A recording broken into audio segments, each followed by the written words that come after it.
You're watching the station that works for you. Good Morning Maryland at 9. And welcome back. For the first time in nearly 4 decades, floodgates have opened to protect New Orleans and Baton Rouge from the rising Mississippi River.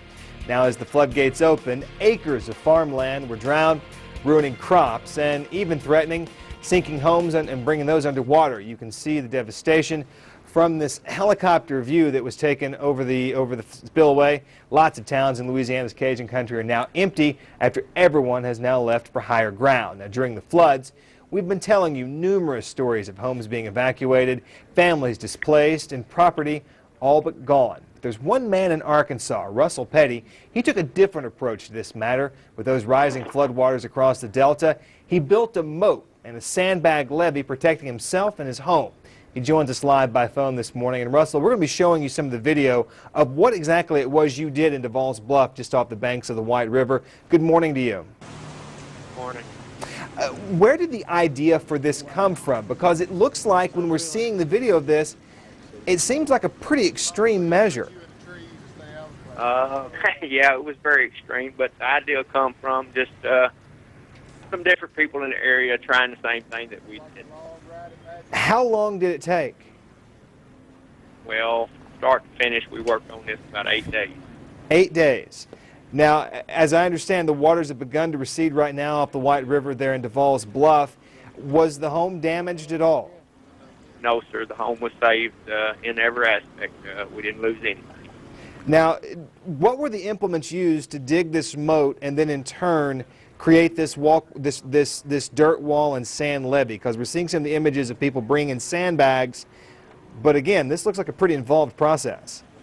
It was very involved. First of all, we brought the track hoe in to dig the moat or the levee, whichever way you want to describe it. And the track hoe, you know, it done the job that it was supposed to do, and the guy running the track hoe had done an excellent job on it. But we had the water got so high, we had so much seepage in that we had to turn the pumps on in order to keep water from overflowing the ditch that we had dug, the moat. So basically, that's how it works. Now, there's a scene we're showing right now of an aluminum boat going by the house right now, and it's amazing because you see the differential between the water levels being so high and the house being so low. What sort of response did you get from people who came by and saw this?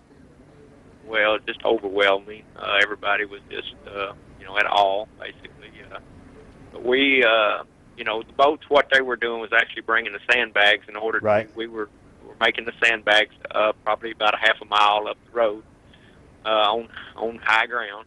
And wow. We brought the sandbags in on John boats in order to, get them to the place that we were putting them on the levee.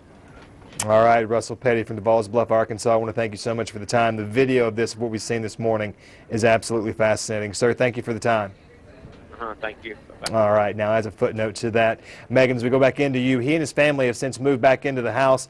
Everything they had was taken out while the waters came in. Waters have since receded, and they have moved back in their home. Megan?